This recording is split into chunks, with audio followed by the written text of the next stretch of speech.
Hi, it's me again with CorelDraw Tips and Tricks.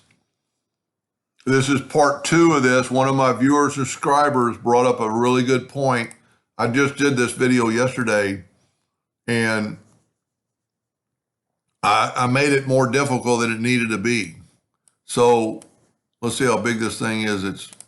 Let's nudge it out of the 20 inches out of the way. I don't know what I was thinking about, but it doesn't matter. A little bit easier this way, and I thank that viewer subscriber for pointing that out. So I just made an ellipse and hit P, put it in the center of the page. I'm going to draw a square and I'm going to hit P. In the previous video in part 1, I don't know why I did it, but I took my 3-point curve line from about there to there, but then I had to match up this curve. And he goes, why don't you just start from that corner? And it really makes a lot of sense.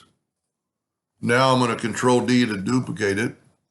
I'm going to bring in my indexing lines. I still haven't fixed my macro yet, but it's just one time we're having to do that. And then I'm going to rotate this 90 degrees. Well, you don't have to do the rest of them. And then this way you can kind of see where if you like your arch, then it's okay. It could be a little bit smoother transition. I'm going to take the Smart Fill tool. So it saved me a lot of steps, or at least some hassle.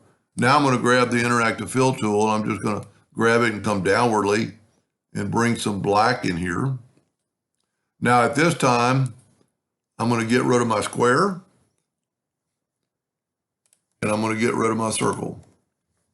I can Control D and make a duplicate, double click on the X and move the X center to there. Not quite there. And I'm going to work on getting my macro back today. Now I'm going to, I don't know if I've Control D, but I'm going to make a duplicate and rotate it 90 degrees and then Control D. And then all you have to do is change the colors. So select your item, go to the interactive fill tool and just go put blue in there. Grab this one. Let's put green in there. Grab this one. I used to grab it with the pick tool, but now it's just as easy to do it this way. I always use yellow, but sometimes yellow doesn't look as good because it just kind of dulls it out. So it's not my favorite color. Let's put a purple in there and see that looks pretty good. And then as always, put a black box around it. It really makes it pop out. So I thank that viewer or subscriber for noticing that. And, if you ever have a question, don't be afraid to ask me, because that's one way everybody learns from it. Hope that helped. Thank you for watching.